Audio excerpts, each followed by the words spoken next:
Hello, everybody. This is Frank with Iron Age News and the South Florida Conservative News Center. It is Thursday, July 24th, 10:33 a.m. And obviously, if you're not losing your mind like the Democrats, you should be, because the biggest bomb that has been put out in recent memory, in decades, regarding deep state involvement in the operations of the United States government was released the other day by one Tulsi Gabbard, who's finally come through with a little information for us all that was broadcast at a Washington news conference. Okay. We have a very long and in-depth study of that. It is at www.southfloridaconservative.com. That will have all the text. It has all the graphs. It explains all the implications of what has occurred in depth and goes out further than we're going to probably be able to cover in the next few minutes because of critical time issues. All right. We're going to be talking about it. Like I said, this is probably the biggest security revelation since the Church Committee, an expose not just of the misconduct, but a possible coup, a bureaucratic insurgency against the sitting president. Okay. July 2025, this month, the House Permanent Select Committee on Intelligence, the HPSCI, released a declassified 44-page report, which you can go onto the ODNI website and find if you want to have it. We can't link it here. And detailing how the January 2017 Intelligence Community Assessment, the ICA. I have to keep putting this out here because they love their little letter organizations, right? That ICA, the Intelligence Community Assessment, which is all the intelligence groups together. Okay, this is part of the issue. All the intelligence groups together, all 7 or 11 of them, put together assessments, and that's supposed to be presented to the president or to whoever it is supposed to go to, usually the president. That intelligence assessment for January 2017 was built on very flimsy grounds. And I'm going to be fairly neutral with the rest of this because, the disinformation campaign from the left is already out there. So if we sound too right-wing, then they're immediately dismissed. That ICA, that one in January, claimed that Vladimir Putin preferred Donald Trump in the 2016 election. But according to the HPSCI report, that claim was based on a single unverified source and was contested internally within the intelligence community.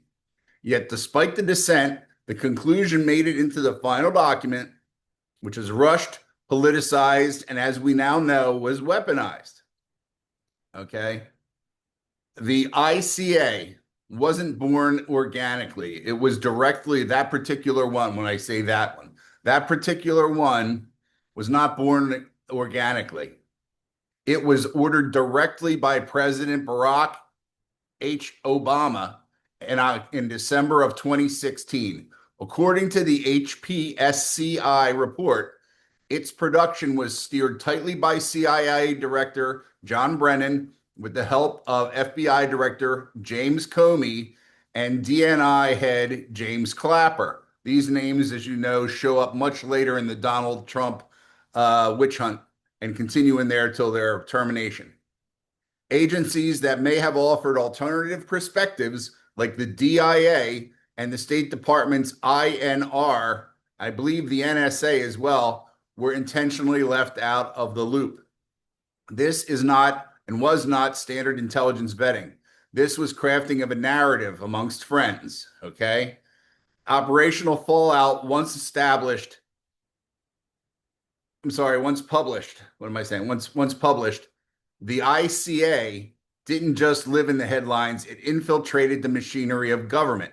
It justified continued FISA surveillance of Trump affiliates and probably we have to find this information, and probably the sitting president of the United States for the entirety of his term was under surveillance, very, very possibly was under surveillance through FISA court orders.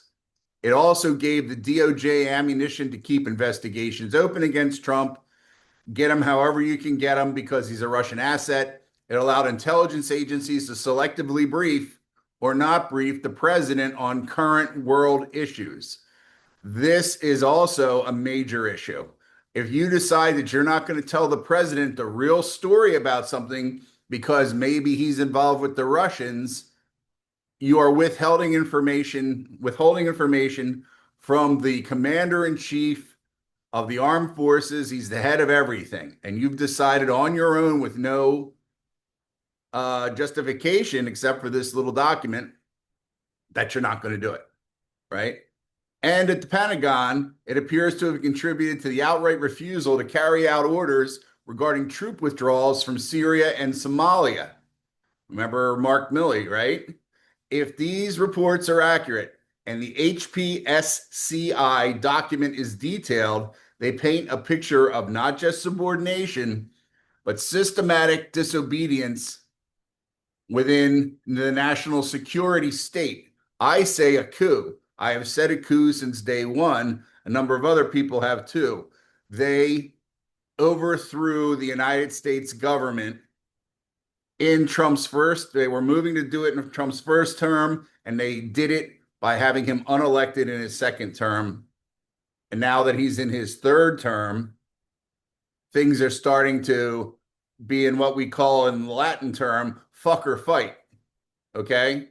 So what are we talking about here with legal and constitutional boundaries? A lot of the media people are going to start confusing shit right off the top, which they already have. That girl at CNN, she definitely earns her pay. Not even going to say what her name is, but she immediately came in with some disinfo, which somebody should just slap the shit out of her because she is obviously an op. All right. So let's be clear. The president of the United States is the commander in chief. That's not symbolic.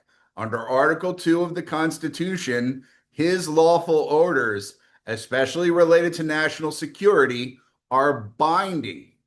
When intelligence leaders manipulated assets, exclude dissent, and delay or obstruct the president's directives, they may be violating the National Security Act, Executive Order 12333, the War Powers Resolution, and potentially the Foreign Intelligence Surveillance Act.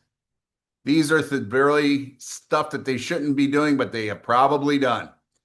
Okay? These aren't just norms being bent. These are legal frameworks being ignored. So let's tackle the big question, as I would see it, is the idea that this document and the fallout, or the planned operations following the politicization of that document established a shadow government within the Trump administration. So this is people operating the governmental bodies without the knowledge of President Trump or any of the loyalists to President Trump. You know, you saw all the articles where people couldn't get up to speed. It took months to get anything done.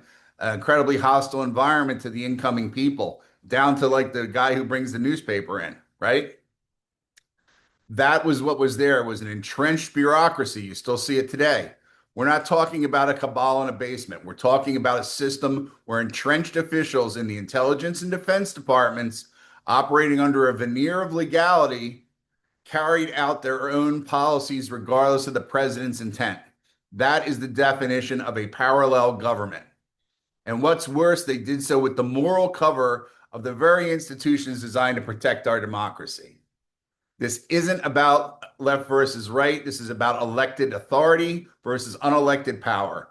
If what the HPSCI report lays out is accurate, we have experienced a moment where lawful executive power was overridden by bureaucratic resistance, and the result was a presidency shackled by suspicion, misinformation, and totally approved of internal sabotage. So where are we now? Congress has to act. Oversight must intensify. And Americans must understand this is not how a constitutional republic survives. You have to take 5 minutes away from worrying about this Epstein thing. This is it, as they would say in that one movie. I don't know what these are, but this is it. This is the chance that people have to free themselves of this abusive, totally abusive. Let's just take an example and then I'll end it on this. The United States military during this whole time acted pretty much in a mutinous manner. If you remember, there were letters put out by the intelligence agency, letters put out by the military with these retirees and stuff. Bullshit. You're not allowed to do that. They should have all been taken to a room somewhere and having a good talking to. That got back into the Pentagon. The Pentagon, as we see, is still incredibly hostile to Trump. Not that the DOJ, FBI, and CIA are any better, but as we said, we are lucky that we had this situation where Tulsi Gabbard was in as the head department, as the intelligence chief. That job was not designed to do, it was designed to do what she's doing, but they never thought anybody would do it. And that's where Tom Cotton shows up, trying to bring the intelligence apparatus back to pre-9/11 days where nobody knows what's going on. We're overthrowing the government of Guatemala because somebody in a room in Langley thinks we should be doing it. Shit like that. And they wonder why we're monsters, right? Everyone says, oh, the Americans are this and that. I would say 9 times out of 10, any covert activity that happened during Donald Trump's first administration went on completely unknowing to the president. Much like what happened in the Biden administration went on pretty much without the knowledge of the president. Barack Obama was there almost every day. I don't think anybody's looked at the visitor logs lately, but from sources over in one of the protective agencies, they saw his face quite a bit. He had a house right around the corner, the famous tunnel, if you hear. So bringing these guys in for questioning is the least that should be done. Obviously, the case is going to be amassed against them. I think at this point, it would have been prudent for them to have taken their passports and put them on a watch list, and a no travel watch list, because any one of them is probably a billionaire. And Barack Obama is probably close to it. The other agency guys are multimillionaires.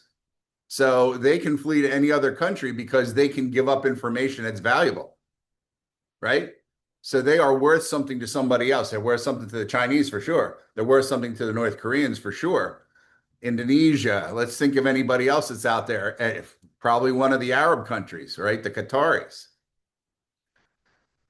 This has to stop. Focus on this.